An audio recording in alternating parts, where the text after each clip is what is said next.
Hi friends, thanks for joining me today. Today we're going to do a project that revolves around the work of Andy Warhol, and I'm going to give you a few minutes and show you some of talk and give you some examples of his artwork, and then we'll get straight into our project. Andy Warhol was one of the leading figures in the pop movement. It's called pop because they used objects from popular culture. Things that everyone knew. It was also a little bit of poking at the traditional sense of fine arts. And what I love about it is it is in that people started thinking, well, what isn't art? And that's perfect. It's also, I think, pop because of sometimes the color choices that the artists use. So it's just an exciting time in the art world. Andy Warhol is most famous for his Campbell soup cans. And it was said that he started painting them because he didn't know what else to paint and he liked soup. He ate soup every day for 20 years. And if you do the math, that's 7,300 cans of soup. What he did was in his studio set up a way to make the work go faster was he did silk screens. So he was able to print out the color of the can, the logo of the company, the little gold medallion in the middle, and then he went back in and added with a brush or a print method the type of soup it was. So his first show that opened had over 36 different types of soup. So it just shows you the repetitive nature of the soup can. You notice eventually he also moves on and starts changing the colors up in the Campbell soup cans. So the labels aren't red and white anymore. Maybe they're blue and pink, green and orange. He just goes about changing things and sets up a tension within the piece. After that, he moved on to Coca-Cola bottles. Again, another famous icon. Why? He said he liked the soft drink. The first painting was done in black and white, and it was about 5 feet tall and 4 feet wide. So these are really large canvases. After that, he tried a series called Queens. He did the Queen of Denmark, Copenhagen, England, Zimbabwe, and just had, again, using the silkscreen technique, was able to make an enormous amount of copies and alter them as the printing process goes along. He did Chairman Mao, who was from China, and he did over 92 different versions of those. From there, he moved on to shoes, cow wallpaper, dogs, flowers.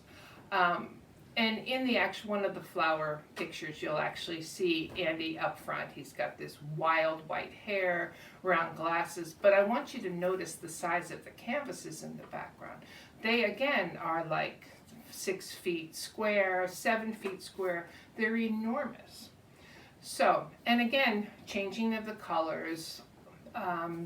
When you change the colors, you change the feel. So that then leads us to what we're going to work on this week. You might like soup. I don't have a single can of Campbell's soup in my house. I could do my dog, but he moves too fast. I chose apples. So what I want you to do is first find something that you like to draw, like to eat, just like. I drew a picture of an apple. And then I cut it out in some black and white paper. And kind of just worked the arrangement a little bit. I made my own color paper since I don't have any, and I noticed some of you were doing it, and I thought, that's brilliant. Or again, you could use magazines, you can use newspapers, you can use whatever paper you have. What I want you to do for this project is show me your drawing, your object, whatever you like or love, 4 times. 1, 2, 3, 4. You can use whatever colors you want. You can paint if you have paints. You can, as I said, I use crayon and some black paper. Just show me what you like, and I hope you have fun with it. For now, I hope everyone is staying safe. Hi boys and girls, welcome back. Last night I was thinking about what we had talked about in our discussion, and I thought, why don't we make our own can covers? So I went to my shelf this morning and picked out a can of something, and can you tell what it is? So I tried to copy the label as best as I could. I came up with a different way. This is crushed tomatoes, so I have a weight crushing those tomatoes. And there's all the tomato juice down below. They're organic, of course. And then on the back of the label, I included my nutritional facts and the little barcode. I think this could be a fun project, and this would be something I'd like to see, what kind of design you came up for one of your foods in your pantry. Make sure it's a can. The first thing you have to do is measure the outside of the can. I took a piece of paper and went around the can like this, and then marked where it would be big enough, or the measurements. And then I cut it out.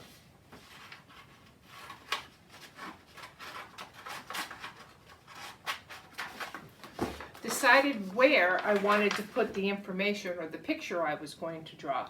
And I knew from all of the labels I looked at, everything has a barcode now and nutritional facts, and that would go on the back. So I think this would be we could have a lot of fun with this. And can you imagine if you snuck this back in your pantry and one of the adults in your house came across this? They would have a nice hearty laugh. And that's all we need, right? We could all use that right now. So let me see what you do. For now, I hope everyone is staying safe, being kind, and being creative. I miss you all. Take care. Bye-bye.